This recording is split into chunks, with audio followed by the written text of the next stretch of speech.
Return any mesenteric fat back to the abdomen, so we only have the uterus exposed.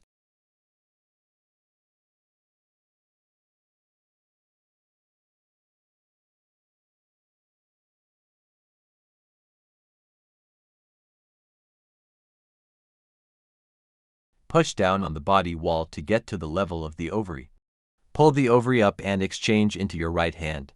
Don't worry about pulling on the ovary, as the suspensory and renal ligament will prevent any damage.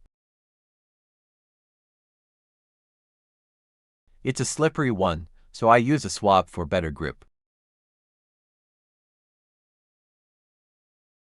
I slide down the suspensory with my left index finger and push down at the insertion to the rib. It breaks easily.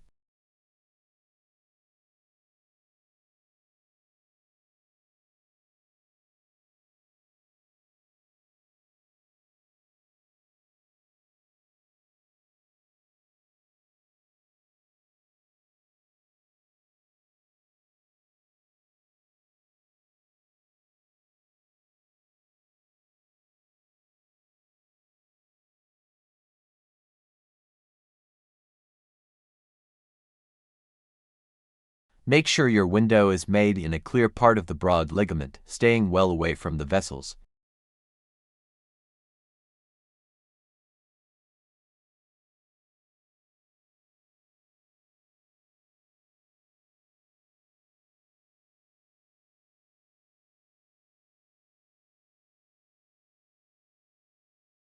Holding the ovary, walk the clamp down, ensure nothing else is trapped in the clamp, and then give it a few clicks.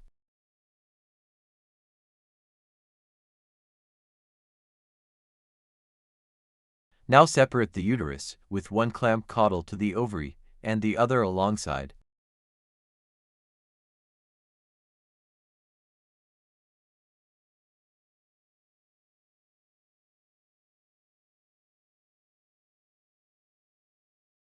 Now form the millers and nudge the knot down deeper. Once deep down, rotate the ovarian clamp clockwise by using another clamp. And fully tighten the millers, adding 5 or 6 ones. Keep the tail short so it doesn't interfere with the next ligature.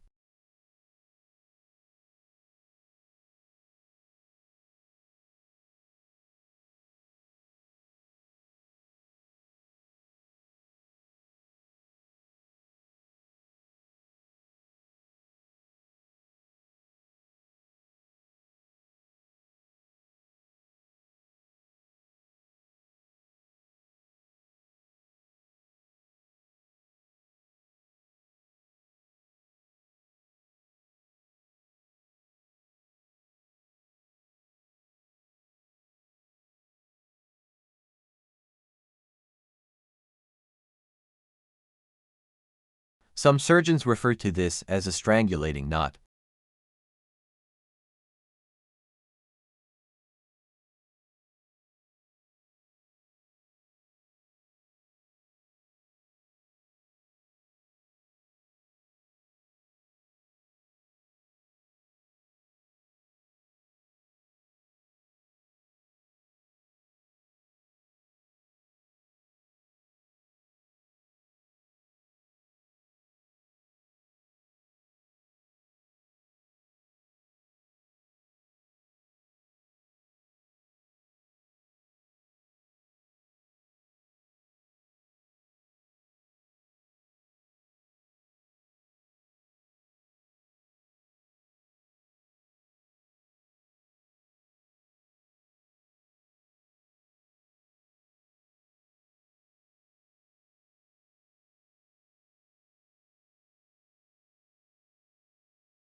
You can see how low down the ligature is, so we have lots of space for the second.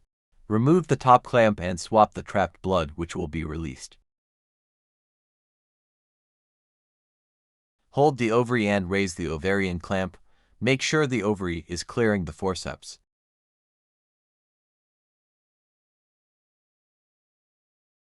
Replace the top clamp, as this prevents catching some tissue in the following ligature.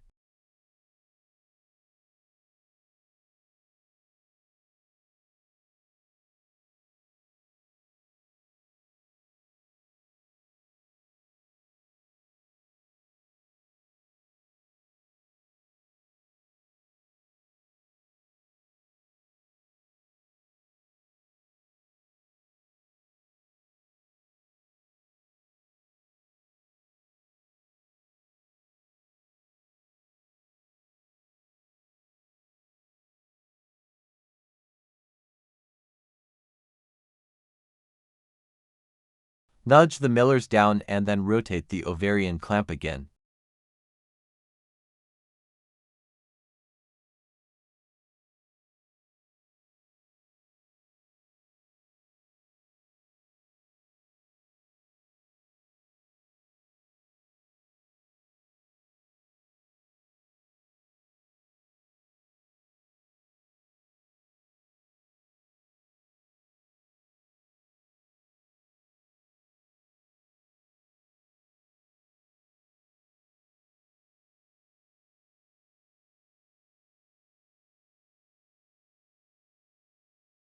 This is the best time to check for bleeding, as it would be very easy to replace the clamp and add another ligature. So remove both clamps, and then if you are happy there is no bleeding, replace the clamp and remove the ovary with the blade flush to the clamp.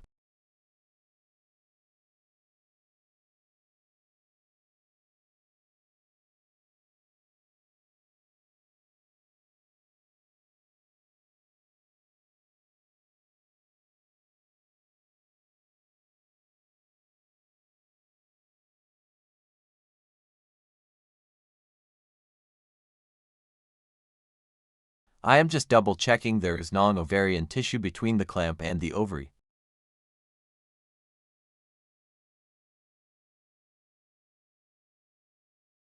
We have already checked for bleeding, so we don't need to hold onto the ovarian pedicle. But this is the way most surgeons check for bleeding, but comparing it to how we just checked, can you imagine how much more difficult it is to raise the ovarian pedicle back up without damaging it? So use the method I showed you, and make life so much easier.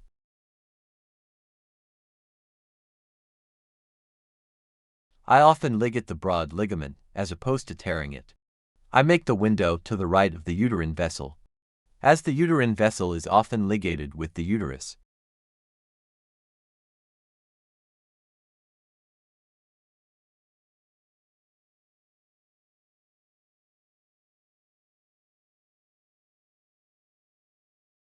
A surgeon should be sufficient for the broad ligament.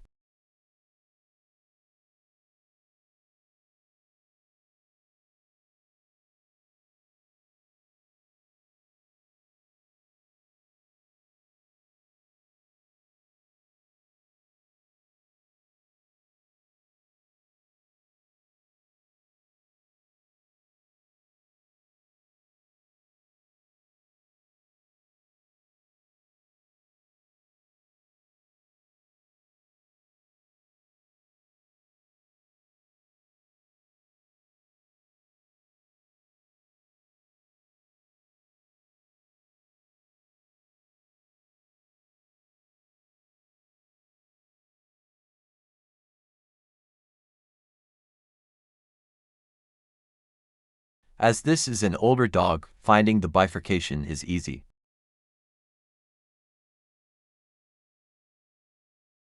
As you can see, the ovary is not visible, so pushing down on the body wall makes the ovary visible.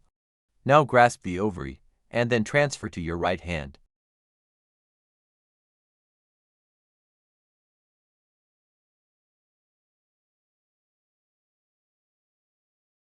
On this side, remember the suspensory is thicker and harder to break.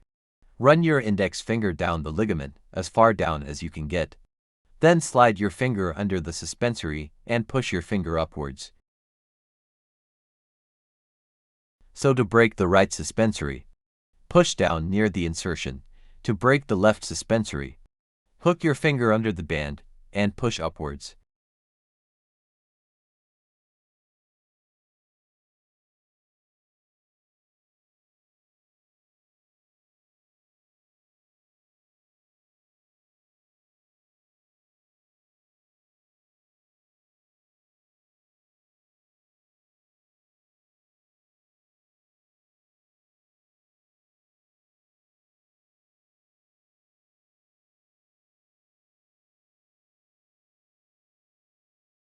Gently walk the clamp down, giving you a good distance from the ovary.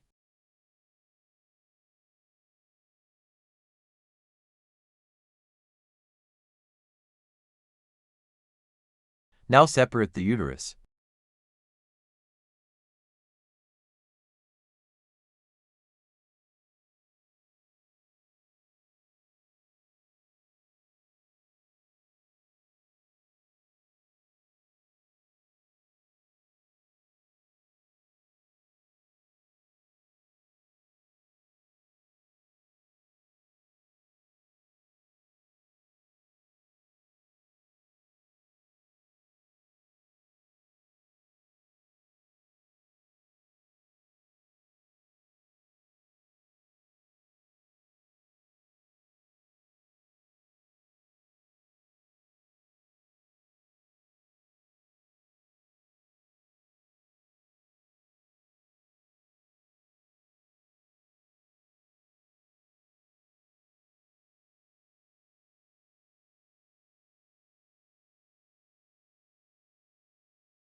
Out of all the vessels you will ligate, the ovarian artery has the highest pressure. So the ligation has to be super tight, so this is why a surgeon's bounces back and the locking Miller's is better. I am using coated PGA for my ligations. My size option is on the large side, because if the suture snaps, this would result in a pull on the ovarian pedicle, which could break the pedicle. Here I am using for metric USP1 or 3.5 metric USP0.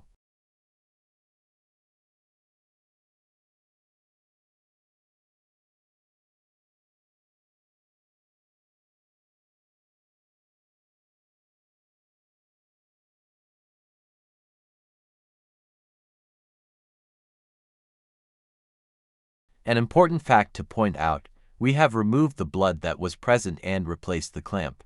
For the first ligation we were ligating a vessel with a high pressure. But with the second ligation, there is zero blood pressure. So it's far easier to get tight and also, for the same reason, you can use a surgeon's if you wanted, but only for the second ligature.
Remove all clamps and check for bleeding.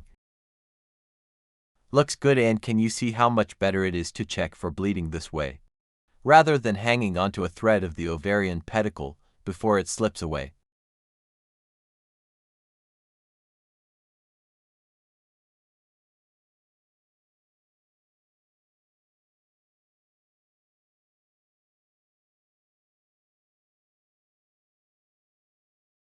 This is the scary way to check for bleeding.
I avoid crush beds on the uterus.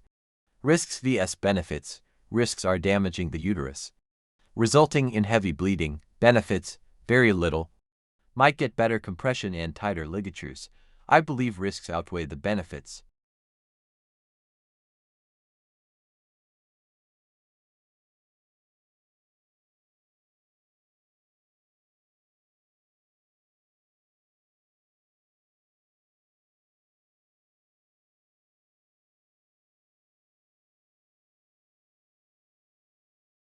You have probably seen the suture material cut through the uterus in some of the previous videos. So I start with the surgeons, as a miller's is more likely to cut through.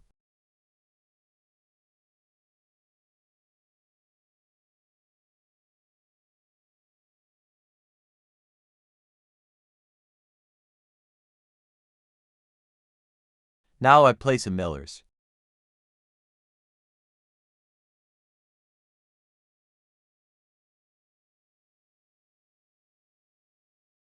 Make sure the loops aren't separated, so they are side by side.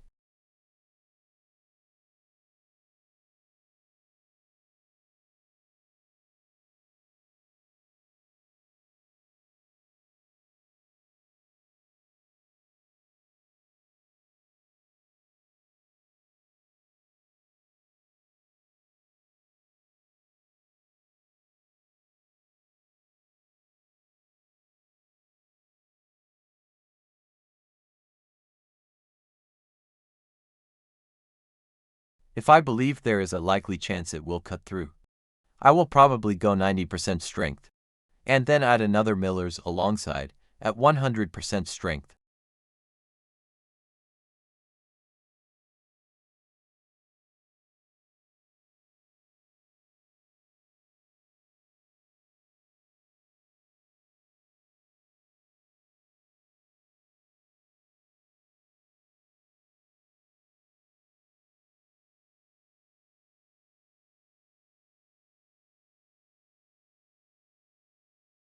Now we add either the two-strand fixator or two singles, one on each side. These are to concentrate on the uterine vessels.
Any bleeder would have pulled out, so you only have to touch the swab either side of the vertebrae.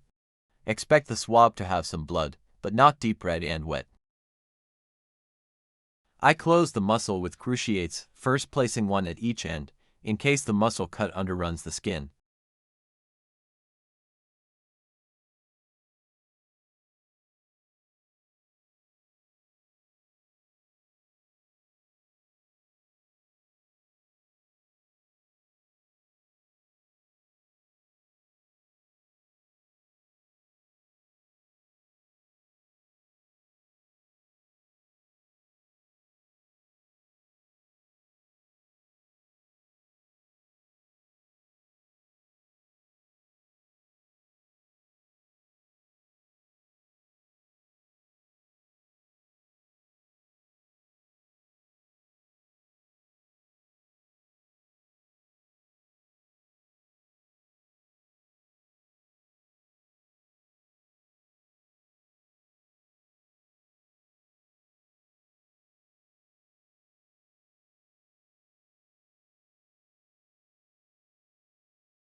Deep superficial for the first side, superficial deep for the second. The knot forms under the fat and is kept under by the first pass, which should be deep superficial.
Finish with a surgeon's or an Aberdeen.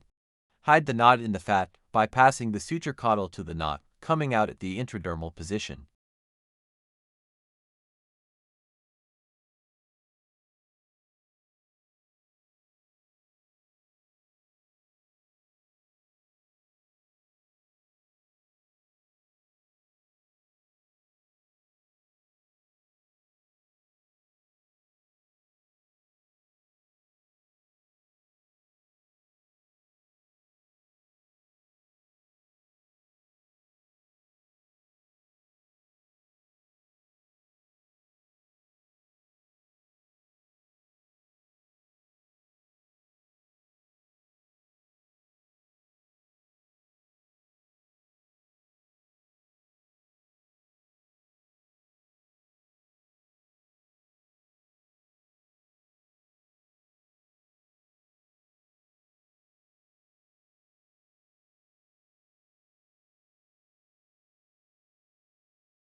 Be strict on yourself and make sure you bury the knot. Try and leave a small amount of space at the end of the intradermals.